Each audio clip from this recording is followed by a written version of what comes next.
Have you seen this story? SVB, the 16th largest bank in the U.S. with $175 billion in deposits, is now the biggest American bank to fail since the 2008 financial crisis. Now, to be honest, this shit is scary. Who were their customers? Customers are primarily businesses and investors in the tech sector. So this is not about just regular everyday people. This is about the tech industry, which is still tragic. But Greg Baer, what was the root cause of this? The root cause of the failure here was a sudden and significant increase in interest rates, which that part of the job of a bank is to manage interest rate risk, and that didn't happen here. Mr. Baer, I think I understand, but I'm going to let Mo at Lawyers for Workers break this down to where, the layperson can understand this. First off, the bank takes $200 billion, some odd money of customer deposits. They don't hold that money in cash.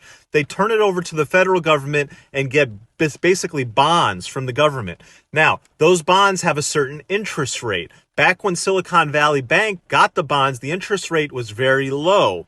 Today, if you go out in the market to get a bond, the interest rates are very high. What does that mean? The value of Silicon Valley Bank's bonds that they acquired with customer deposits is less today than it was back when they first got them. So if customers go to the bank and say, can we get our money? The bank goes and tries to sell their bonds. The bonds don't have the same value in the open market that they thought they would. Now the bank doesn't have enough money to give to its customers. Customers realize that this might be going on at the bank, and so they all start panicking and say, let me get my money out. They try to get the money out. The bank can't sell the bonds fast enough to cover the money. The government has to come in and take over the bank. Appreciate that, Mo. If you want to go back and look at his video, I tagged him. Go back and check out the whole video. The scary part about this is, just like he said in the rest of his video, you gave the bank your money. They in turn took your money and gave it to the federal government. The federal government, at the time they gave the money to them, had a very low interest rate, 0.5 whatever percent interest rate, right? The government gave them a bond and said, hey, when you come and redeem your money, we will have it for you at this rate. When they decided to go get their money, the Fed chair had raised the interest rate. So the $50 you gave the bank, who gave it to the government, that $50 is no longer worth $50 because the government raised their interest rates. So when you go and get your money back, the bank go and say, okay, we're going to sell our bond back to the government. The government say, hey, I know I gave you a $50 T-bill, but that $50 T-bill hasn't matured yet and it's worth 45 or 30. Oh my God. And then the FDIC, the Federal Deposit Insurance Corporation, they only insure money up to $250,000. So if you had $20 million in there, you're only insured for up to $250,000. So the FDIC will give you $250,000, and if they can get the other $20 million that they owe you, they'll get you that in time. Now, Deirdre Bosa from CNBC says this. The issue seems contained to this one bank. SVB was so heavily focused on these startup tech companies that its business model put it in a risky position that the major banks don't face in the same way. And Mo says this.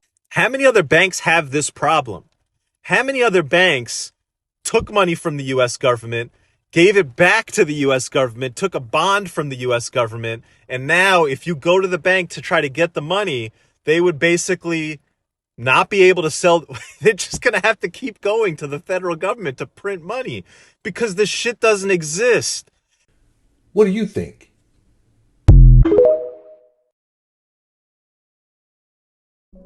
Now, there's a whole lot that we can say here that regarding this whole banking situation, but I think, it's, just like a lot of financial situations, it can be highly speculative and this is not a financial platform here, for sure. But what we do give is practical advice that all people should be following anyway. And one of the things we have been saying for a very long time is the importance of having some cash set off to the side in the event of an emergency. What you're seeing right now is someone took this clip I think it was very, very recent, just right after this Silicon Valley Bank situation. This took place at First Republic Bank in Los Angeles. People heard about what was going on at this Silicon Valley Bank, and they started rushing to their nearest banks and to see if they can get their money out. So just imagine this playing out all throughout the United States, where people, they just hear something on social media or whatever, and they're just like, you know what, I got to hurry up and get my money out. A lot of people by nature wait till the last minute, and that's just the nature of people, you know, of most people. The smart ones think ahead, and that's what we try to get our people on this platform to. We want you to think ahead. So we're not suggesting, or nor have we ever suggested, that you go and empty all of your accounts. No, I don't think that would be wise at all. What would be wise is that if you can, if you're able to, is to make sure that you take some money out, just enough, just as emergency cash, just in the event of an emergency, so that you can have immediate access to some money. Now, in the long run, that's a whole nother conversation to have in terms of what would be the long run plan for you and your family.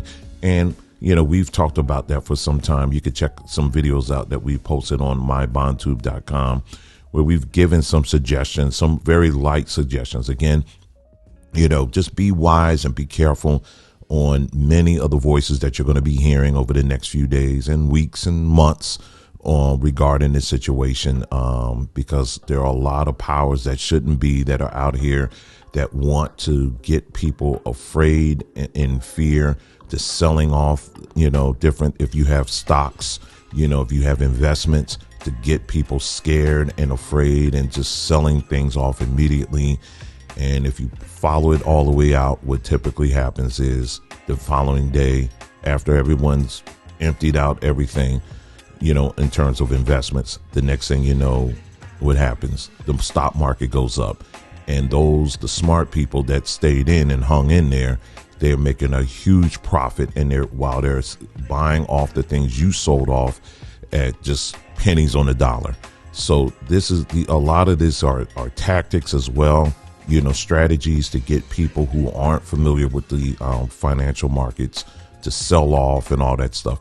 And that's why we don't speculate on this platform here. You know, it's best to go with people who are licensed and have years and years of proven experience and success in that field. So we don't get into that in this platform, but there are many people you can go to. The only thing, again, that we strongly suggest to our people is, once again, you know, when you start seeing things like this, which we believe you're going to be seeing a lot more of this happening in the near future, and that is these mini bank runs. Just make sure, again, that you are, you know, you take some cash out, you know, that you can use just in the event of an emergency. Store it in a safe place in your house. Don't put it under your pillow. Don't put it under your bed. We're not talking about that. But one of the things we've suggested is getting a safe, you know, that is, you know, make sure that you have access to that safe, and it's put in a very safe place, pun intended, you know, so that you can have access to it in the event of an emergency. So anyway, just wanted to do this quick video here because, you know, we're going to be hearing a lot more of these things in the coming weeks, months ahead.